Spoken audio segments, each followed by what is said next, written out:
All right, welcome back to STL In The Huddle. A real special guest tonight, one of our award winners of the Bob Bragg Media Award from 2021, NFL Network Steve Wyche. Steve, thanks for coming on tonight. How you doing? Oh, thanks for having me on, man. I'm psyched to be with my St. Louis homies.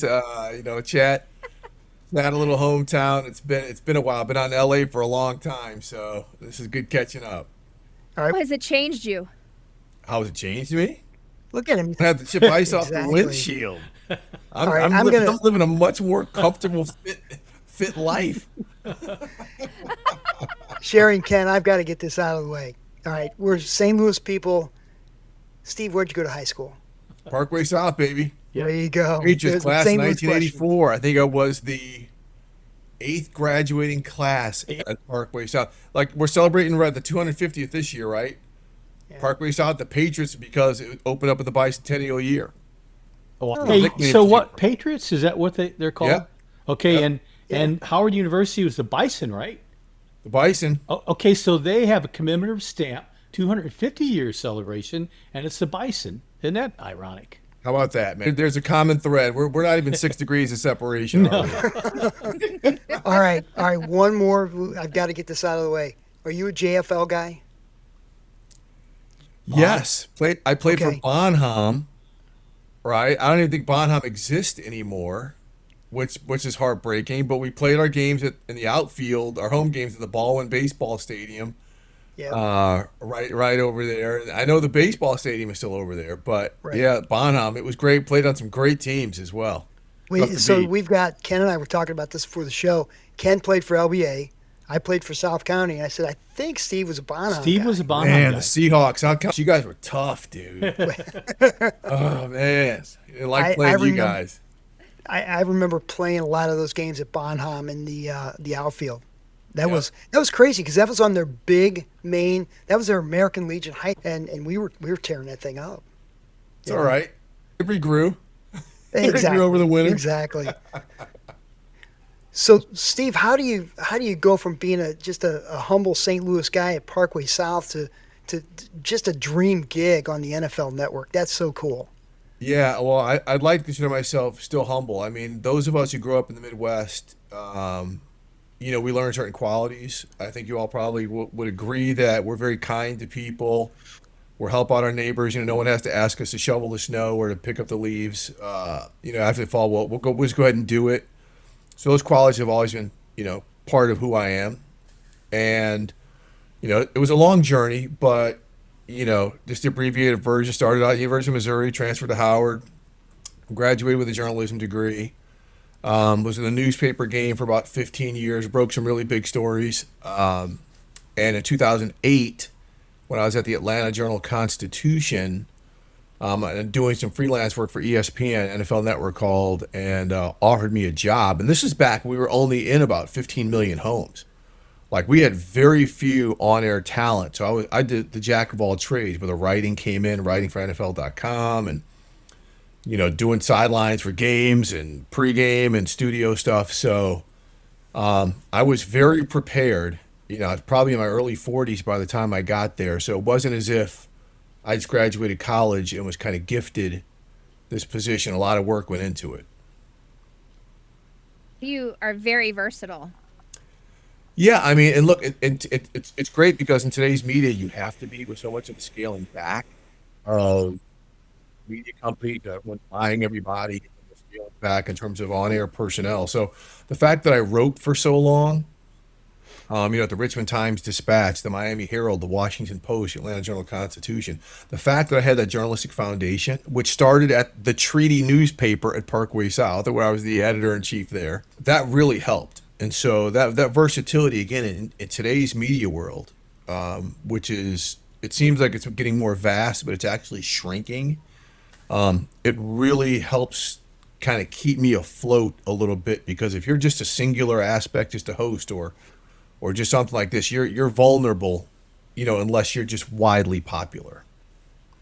I want to say I saw you speak at the Missouri Athletic Club when you receive your award for the National Football Foundation, chapter, and it's in the top 5 that I've ever seen over 35 years.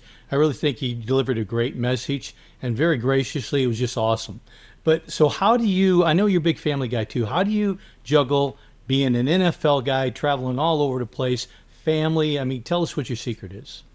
Huge family guy. All of us will, I'm sure, our experience. There's no such thing as a true work-life balance, because a 9 to 5 job actually is an imbalance, right? Because it's hard. The fact that I don't really have set hours has allowed me to, throughout my career, maybe take the kids to school, because I have 3 sons born within 5 years. I'm a grandfather now. They're all grown.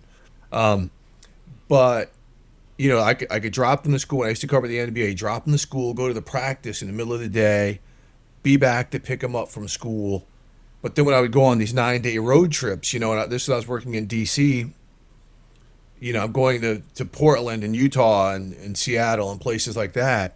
That's where my wife, who was a flight attendant who flew more than I did, managed to step up. But again, like all of us who are parents, you don't get there without the help of friends and family and everybody else to support it. I mean, it is an intense thing. But now that my kids are grown, I'm a grandfather, and yeah, I travel. Yeah, I'm in studio a lot. But I've managed to kind of come with an inner peace just to where, since I no longer have to yell at my kids and tell them to pick up their socks and things like that, it's much easier. It's much easier in this phase of life. And the grandkids can get away with that stuff. Oh, absolutely. I know that you. from experience. Oh, I encourage you. Do you teach them new things too to bother their parents? I just get them the loudest toys made, like the xylophones that they can bang on, dinosaurs that roar. Hopefully they kind of perk up at about 2 a.m. out of nowhere and give a big dinosaur roar. Oh yeah. Oh no, revenge is a beautiful thing. Absolutely. Well, speaking of grandkids, is there anything that you have learned from them, or anything that you find fun that you wish would have been around when you were a kid? I tell you this, I'm glad a lot of the things that are around today were not available when I was coming up. I mean, these kids, their comfort is the iPad or things like that. For us, it was a coloring book, right? It was go outside and jump in the pile of leaves that, your parents just raked. And so I'm glad it was far more simple, because these kids are going to have so many more distractions and things like that. But what I learned from them is that, seriously, and you hear this in lyrics and music and things like this, children, especially when they're not necessarily your own, that you're raising and trying to shape, they're just so innocent. And so you're a little bit more forgiving of maybe the mistakes you made as a parent. Like, wow, okay, I see maybe what I did wrong. I see maybe what I did right, or I could have done better. But the most incredible aspect of it all is seeing your kids. Again, I have 3 sons, none of whom I ever thought would be mature enough to be a parent. To see them step up and just be so perfect. It's like, that's the coolest thing. The funny thing, I had a friend of ours, we got 10 of us that played for Navy, got together and went fishing 2 weeks ago in Florida. And one of the guys brought up a great story about how he was telling his grandkids, he said, when I was little, used to watch TV, used to go off at night, at midnight. Yeah. And they go, what? You mean it went off? So it was kind of crazy. He goes, yeah, they played the national anthem and it went off until the next morning. And I'm thinking, boy, we live in a different world, don't we? Cartoons on Saturdays were from 6 a.m. to 11 a.m. when we weren't watching the old Notre Dame highlights, for the half hour, the hour show that they were on. Yeah, it was like we had to be on time more and really sketch around those things. Yeah, I couldn't miss the Bugs Bunny hour on Saturday mornings. If I slept in, I missed it. Mine was the Smurfs, because, at Parkway South, we were, when Parkway South was built, it was the last line of civilization pretty much before you got to Jefferson County, right? It was out there. So we didn't have lights. We played our games on Saturday afternoons. So I would get up at I never could sleep the night before. I'd get up and I'd watch the Smurfs just to kind of settle myself a little bit. And then I would walk a mile and a half to the stadium. I always get there 4 hours early, because, I was a very aggressive player and I had to really keep everything hemmed in before we got there. But I mean, I'm like, thank God the Smurfs and Papa Smurf and all these little stupid things were there to kind of help me bring it down. Because if I was watching like the Roadrunner and the Coyote and like a little bit of violence, a little bit of frustration of missing out on the target right there, I might not have been, been as effective. That's good to hear, because I tell you what, as a player, Kenny, I don't know how you were, but Steve, I was the same way. I had to bring it down. I would listen to real soft music. I didn't want to. And some of the guys I'm playing with, they got Ted Nugent cranked up and that kind of stuff. I'm like, I can't waste it. I gotta tone it down, and then the kickoff, we just let it all go. Yeah, it's interesting how that works. Well, so what are some of the things you miss most about being home in St. Louis? Well, look, Besides Emo's Pizza, oh, right? well, definitely Emo's, toasted raviolis wherever you go. Ted Drew's. Yeah, Ted Drew's. Your kind of typical things, It, like I said, growing up in Manchester, when I was there, like it seemed like it was 100 miles away from everywhere. Very few of us had cars. We'd get our parents' cars and things like that. So I think part of it, it's almost like going back to the original Footloose with Kevin Bacon, was just like, in the evenings, just going out to the Castlewood Cliffs and watching the stars fall. Like it was just a very simplistic part of life. But just some of the things, like when I go back, my brother lives in Tower Grove Park with his family. My sister still lives in Chesterfield. Just some of the things, like driving by the old Bonham football field, the old Baldwin Ballpark where we used to play. Seeing how much the city is much smaller, the county, I guess, is much smaller than it seemed when I was living there. Still have some friends who are there. Tom, I think John Carr and Oh, yeah. Yeah, that's my guy. We vacation together from time to time.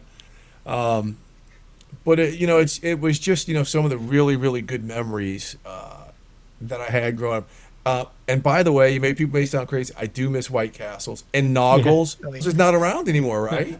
No, we all missed that Hey, one. were you able to finish off that Macho Man burrito? That was like a loaf of bread. We waited one night. It was up 1 a.m. We had nothing better to do. We threw it on the scale. It was 3 pounds. I'm sure after I had some Jack Daniels and lemonade, I could probably finish it off. Not saying I could hold it down. But oh yeah, I know the Noggles, man. Yeah. Well, now you are wearing a St. Louis Cardinal jersey or sweatshirt. Yeah, baby. I have to ask, what do you think about their jerseys right now? And I think it's for a limited time that they're saying the Lou. Do you ever use that term, the Lou? All the time. Do you? All the time. Okay. All the time. Like people from St. Louis, because it's kind of like our hidden thing. Like some people are like, oh, don't say Hotlanta, or like the Lou. Like everyone I grew up with, and especially once I kind of matriculated like to the University of Missouri for the 2 years I was there, and I'm meeting kids from North St. Louis or from other parts of the city. Because again, I just stayed in my little enclave of basically Manchester Ball and that kind of Southwest County area. And they're like, yeah, oh, you're from the Lou? Yeah, so there we go. Like that's our kind of universal code word. Yeah, a Lou, and I'm Lou, proud, I'm right? You proud. gotta do some Nelly. Isn't that what they call the bathroom in England, though? It is. Yeah. Yes. Lulu. That's the only downside to it, I'd have to say. Yeah, that's I never knew that. Some people may call St. Louis that as well, but we won't take offense. Yeah, that has double meaning there, guys. Right. Yes, it sure So does. tell me, Steve, on the soccer front, it's the national. They refer to it as football. We have our own football. Are we going to be known as a National American Football League at some time? The NFL instead of NAFL at some time, or what? I mean, it's getting pretty popular. How are we going to compete with that? Well, you're talking about the professional, Football. soccer leagues. Well, look, every year MLS seems to spring up a couple new teams. It clearly is gaining in the momentum. Look at how the broadcast networks are just paying billions to get the Premier League rights, to get the Bundesliga rights. So in terms of the World Cup bringing, the attention that it has to the sport, of course it's going to increase the appetite. But I do not think it's going to usurp, the NFL or major college football or anything like that. But Yeah, I mean, you can just look around the country. We have two teams out here in LA. I mean, I know in St. Louis it's very popular. My brother and sister-in-law are season ticket holders. So it's going to be more of a niche, I think, sport in terms of like the NBA and college basketball or Major League Baseball, because it's just weird how American football is kind of the universal language that most Americans deal with, but soccer is the one that's the most affordable, the most relatable, and kind of do it anywhere. And I love the fact that it is global. Like I'm a big Premier League guy. Like I will get up early. You know, I'm an Arsenal fan. Yeah, we finally freaking won the Premier League. But I didn't really love it like that until like 10 years ago when I was covering an NFL game, and it was the Falcons were practicing. They were playing the Lions. And they were practicing at the Arsenal facility. And I'm like, wow, this is great. Somebody gives me, walks me through, gives me some gear. So I start paying attention. I mean, it was that simple for me. And now I'm addicted. I love the fans the most, I think. Absolutely. The fans are great. But what about like some of the stuff we're seeing from the World Cup? Like Instagram is filled with all these like the people from other countries. I had no idea street tacos were this great, all of this great. And the biscuits and gravy, like they can't seem to stop talking about biscuits and gravy. Well, And ranch dressing. I heard UPS ranch is offering a deal right now to send over some ranch dressing. Ranch dressing. I just got back from France, and they were not serving ranch dressing over there, so I can tell you it's not a thing. Well, how about What have we done? how about the Scottish people drinking Boston Dry? I'm How not. do you Buy- drink I am Boston not Dry? buying that for a No, second. there's no way. No, that's what I'm saying. I just think we're kind of leaning into a trope right there because those folks in Boston can get down too. We're really selling Yeah. the Boston natives and the Boston residents short, thinking that they can be out drinking. But I love the fact that the Scots came over here and they not only were drinking all this beer, but they raised like a ton of money to give to like Boston area charities. Like it's just amazing to see how all of these folks have really leaned in just so much of society and come in probably thinking one way. It's like if when we go to other countries, we think it's like this and then understand it's completely different. Even the And the fact Japanese, that- they're staying and they're picking up trash at these places. And they've done it for years. And I love how Jameis Winston's on Fox, like joining the trash picking up with them, saying, "Look, it's not that hard, people." But what's cool about the U.S. too is, New York, New York Stadium is vastly different from SoFi Stadium, and all the stadiums across North America are so vastly different. So people who are bouncing and hopscotching are really getting like an incredible slice of life in a much bigger continent than if this were being played on, in Europe or some places like that. Yeah, it's cool. I love it. Norway going up the escalator while they're rowing. That was Isn't that the awesome. best? Yes, I love it. Isn't that awesome? All right, I've got a question, Steve. You've been, I mean, you rattle off a lot of newspapers that are not low end newspapers. I mean, you've had some great jobs. Okay, I've got to ask you this question, but I'm gonna set it up. You remember the Chris Farley episode where he's interviewing Paul McCartney on Saturday Night Live? Remember when you were in the Beatles? It's like, and he just, he can't stand it. All the experiences you've had, what is your Chris Farley interview that you go, oh my God, I'm sitting with this guy or this gal? Holy cow. No, Who is it? You're going to make me sound a little vain here because there's been a few. I mean, initially, because I was young, it was Dan Marino. When I was working in Miami, and Don Shula, right? So Don Shula was still wow. coaching Marino. That's someone who has got the ultimate level of respect for. So I'm going in there, and here's, Shula. And the Dan Marino's like, wow. And then I moved from the NFL to the NBA. So now I'm going to Pat Riley. This is still when I was working down in Miami, Pat Riley and Alonzo Mourning and all of these great people. Then I go to work in D.C. and I'm still covering the NBA. I break the story of Michael Jordan coming to work for the Washington Wizards. And so for 3 years, I mean, I am there with the Daily with Michael Jordan. And to this day, like we can never overstate his level of fame and celebrity. It is absolutely insane how much people wanted to touch him. Remember, he was pretty much pre-internet. His career ended as the internet was kind of coming to life. There was no social media. So, like, I was like the most read guy at the Washington Post except for our political reporters because of him. And so Like those were some of the really cool ones. I mean, today, like it never gets old. Like, when I get to sit with Patrick Mahomes or him and Travis Kelsey together, like they're awesome. Or I get to, sit with Sean McVay. There's just so many guys, and I never take it for granted. I mean, I never every day is like, okay, I'm 60 years old now, and I'm talking to, a 30-year-old player or a 39-year-old head coach. And one thing in my industry, when I start out, I'm covering people like I covered college athletics in high school, so I'm not much older than them. Then I'm the same age as them, right? Then I'm barely older than them, and now I'm old enough to be their father. And so you go through all of these different phases, and you go through all of these different levels of understanding. But I've managed to like never be like preachy. I'm always curious about what the young folks are thinking now, because they are our future. They're the ones who can tell us about AI and all of these things that I may not be savvy with. So I'm absolutely fascinated every time I get to sit down with a Kyler Murray or whomever like that. And so again, it never gets old. I know you asked me kind of this and that, but to this day, man, every time I get to like chat with one of these guys, like I just interviewed with Casey Concepcion, right? The rookie wide receiver out of Texas A&M who went to Cleveland. He's got this pretty significant speech impediment.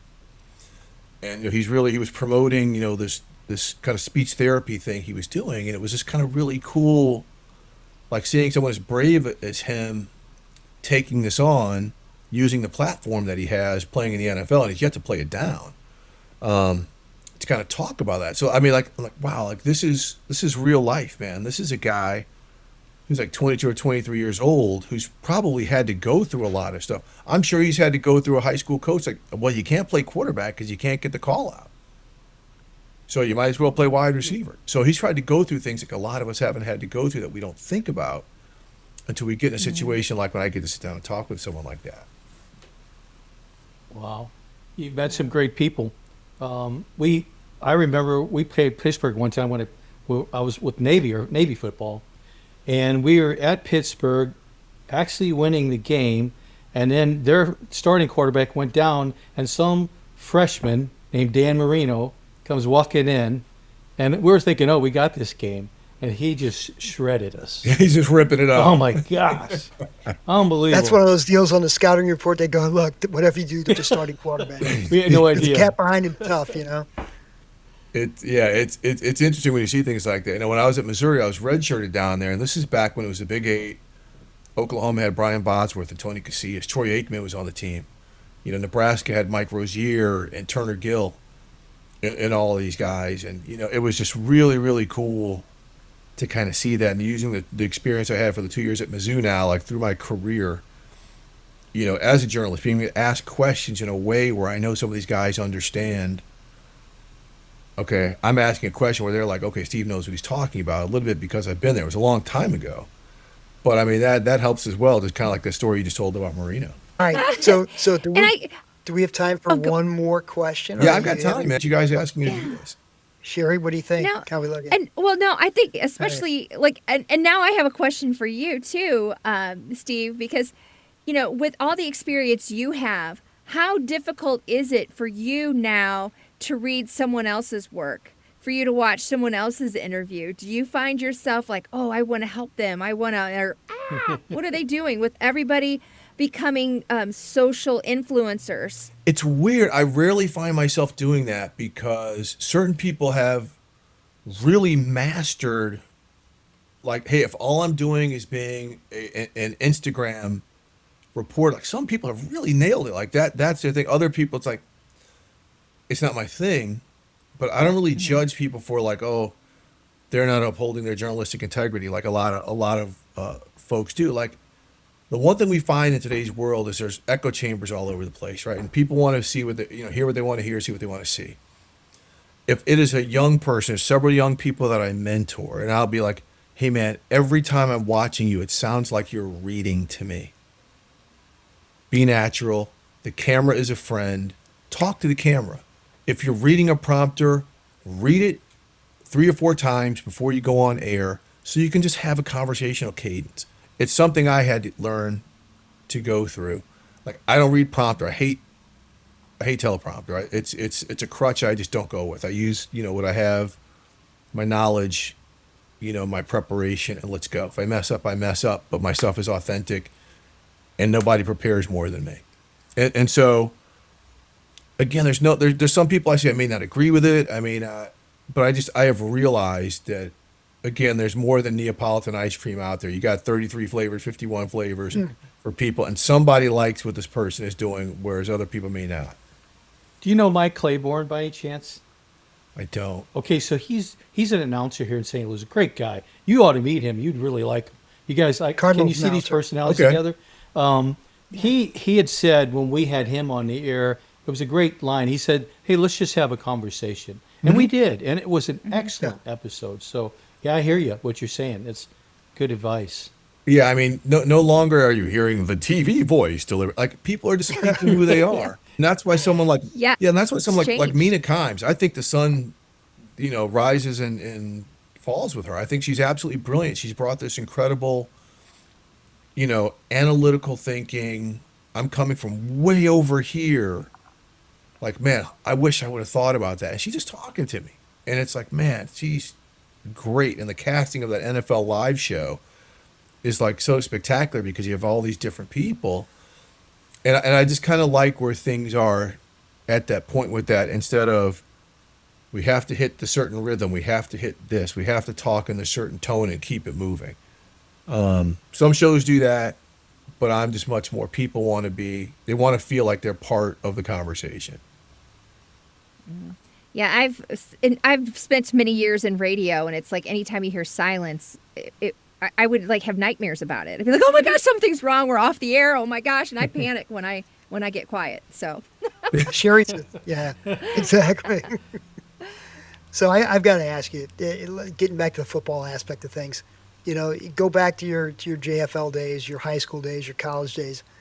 What is it? What's the one memory you look back on, you go, man, that was it.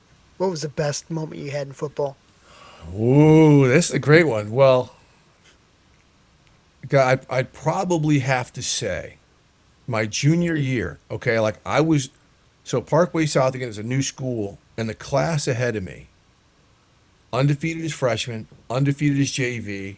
As juniors, they took the varsity to like 2 rounds of the playoffs. They ended up losing to Parkway West. So this group of players was really, really good. Small dudes, all like 170, just tough, pipe bending type dudes, right?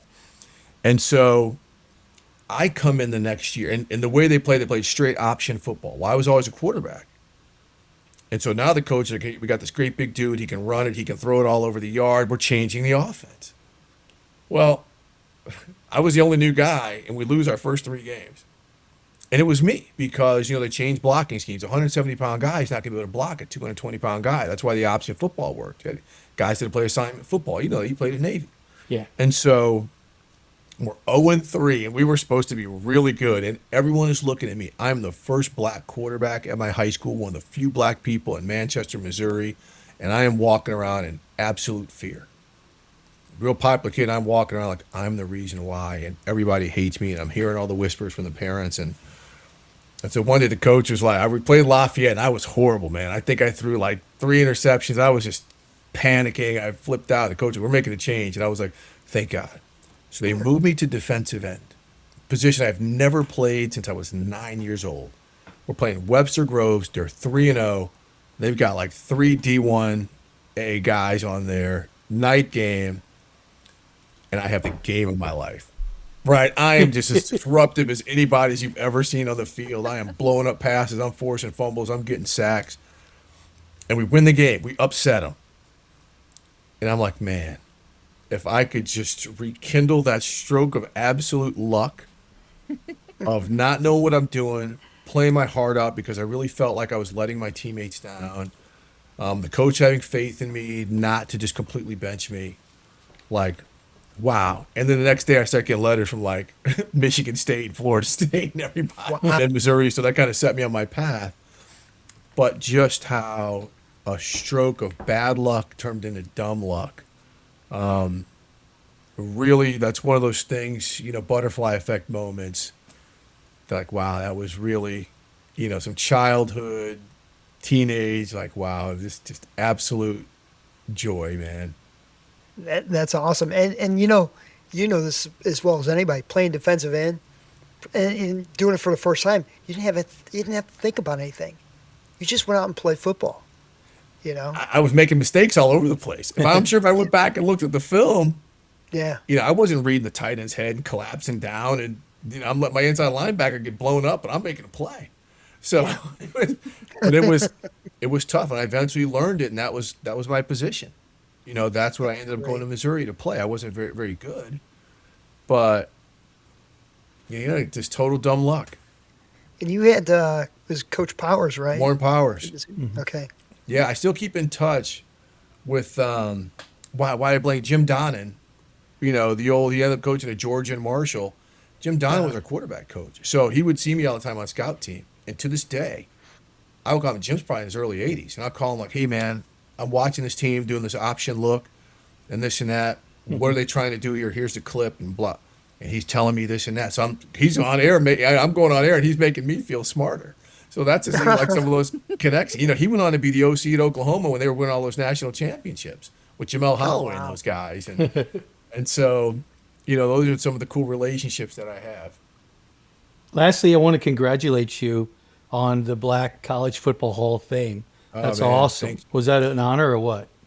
It's beyond an honor, and a lot of people are like, why is there a Black College Football Hall of Fame? Let me clarify. This is to recognize people who played, coached, or contributed to historically Black colleges and universities. And since I graduated from Howard University, and I'm a big advocate for a lot of those programs, it's cool. But just imagine this: you talked about the Chris Farley moment from the gym.